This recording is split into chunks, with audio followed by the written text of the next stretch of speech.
Jangan pakai kohe teman-teman ya. Mendingan kita fokus walaupun lahan kita kecil ya. Jumpa lagi Sobat Tani dimanapun berada. Hari ini teman-teman kita ngebahas sedikit tentang tata cara olah lahan teman-teman. Ya jadi olah lahan ini kuat sekali kaitannya sama layu fusarium, kemudian bakteri ya. Dan juga ini pertumbuhan. Pertumbuhan akan bisa cepat dan lambat itu tergantung dari kita olah lahan teman-teman. Nah ini gimana? Yuk teman-teman yang belum subscribe, subscribe dulu. Yang udah subscribe terima kasih teman-teman luar biasa.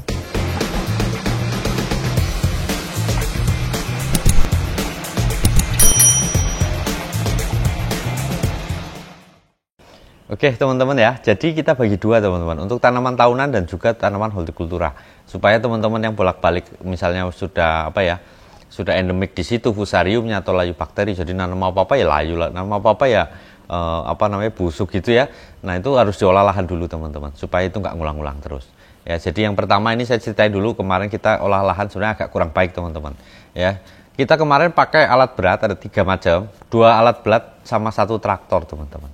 Ya jadi pertama itu kita doser ya kan. Nah ini doser, kenapa saya pilih doser ketimbang manual gitu ya, karena ini batangnya besar-besar sekali teman-teman ya, paling tidak itu diameter batang itu udah ada yang sampai 20 cm gitu. Jadi kalau kita mau pakai manual dan nggak pakai alat akan sangat merepotkan.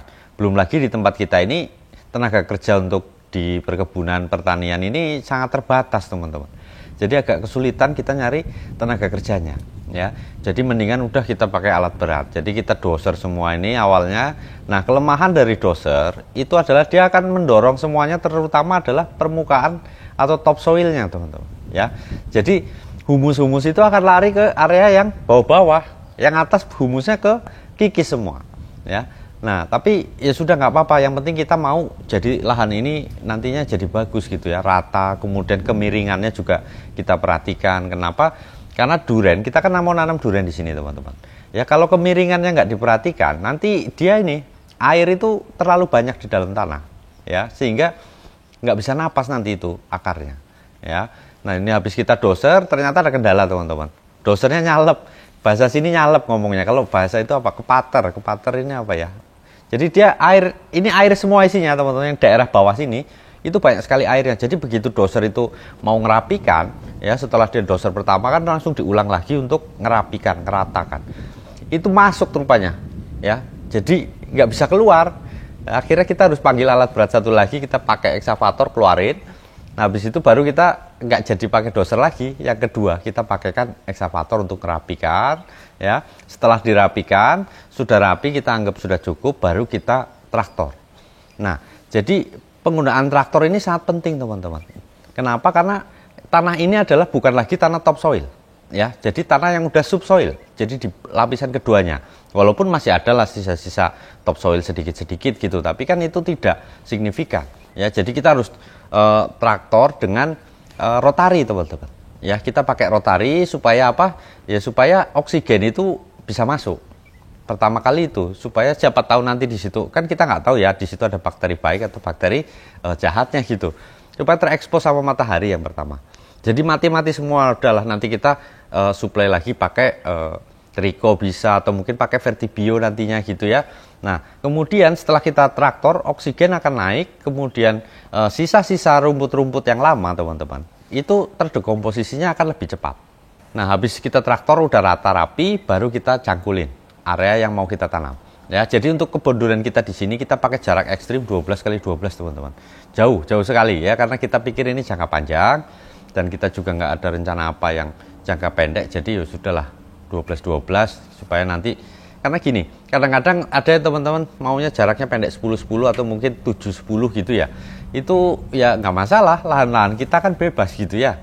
Cuma yang jadi kendala adalah pada saat tanaman itu peaknya atau produksi hasil terbanyak, itu udah ketemu, kan rugi di kita ya kan, lagi banyak-banyaknya udah ketemu, menurun produksinya teman-teman.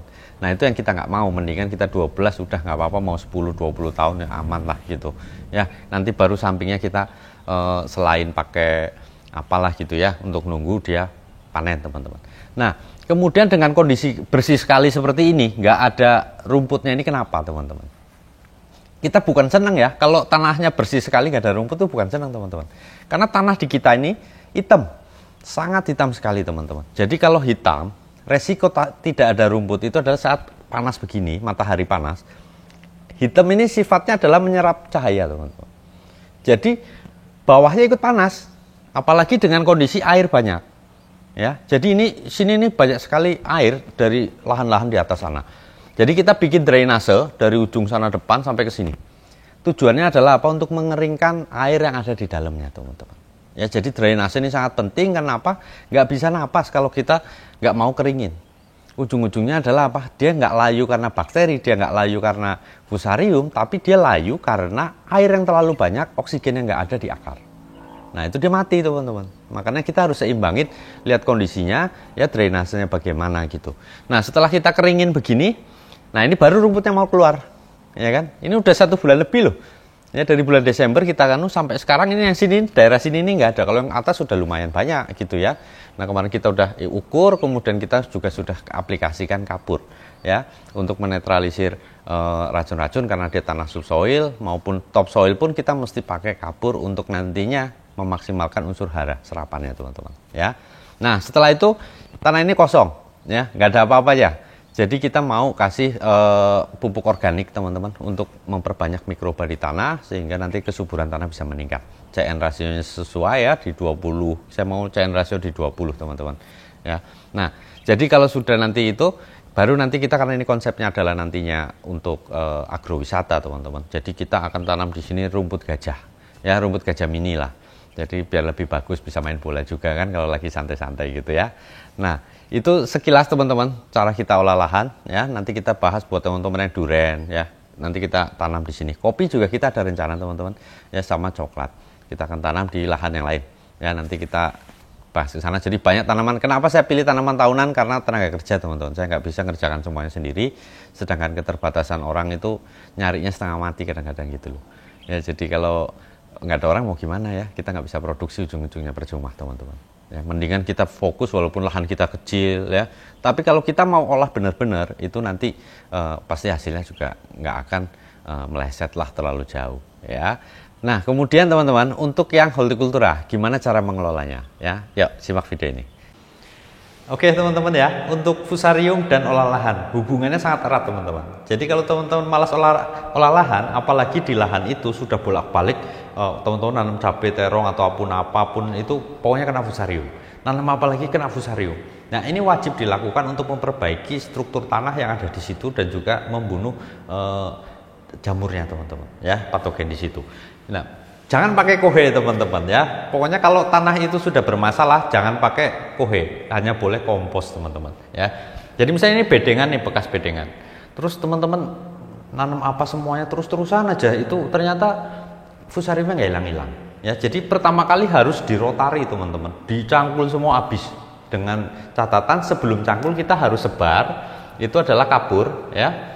Terserah teman-teman mau pakai apa, minimal per hektar itu 1 ton, teman-teman ya. Per hektar itu 1 ton minimal, teman-teman. Jadi kalau kita belum tahu tingkat keasaman di situ berapa, jadi usahain pakailah 1 ton untuk 1 hektar. Itu sebar semua, selahan, pokoknya semua, mau di bedengan, mau di jalan, semuanya disebar. Habis itu teman-teman panggil rotari ya, sewa. Kalau kita sewa di kelompok tani, sewa rotari habis ya, semuanya di rotari bersih, udah. Habis itu baru kita bentuk bedengannya, teman-teman ya. Nah, bentuk bedeng ini mempengaruhi juga fusarium. Jadi jaraknya, kalau biasanya teman-teman pakai 60, lebarin. Kalau saya sih mendingan cari aman 1 meter dulu. Kalau setiap kali di situ fusarium, teman-teman ya, minimal 80 lah gitu ya. Tapi kalau mau lebih aman ya 1 meter ya. Jadi 1 meter kita bikin bedeng. Setelah kita bikin bedeng, kita sebar tipis lagi kapur, teman-teman ya. Fungsinya apa? Untuk naikin pH yang ada di bedeng.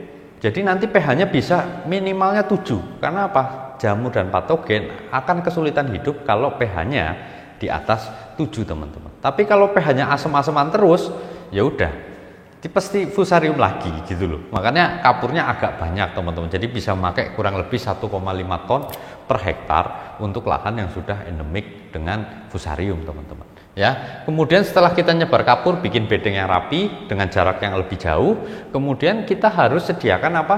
Yaitu propamokap, teman-teman ya. Bahan aktif propamokap. Nggak usah pakai kohe, percaya sama saya ya. Kita nggak usah pakai kohe, kita siapin propamokap ya kita kasih digembor.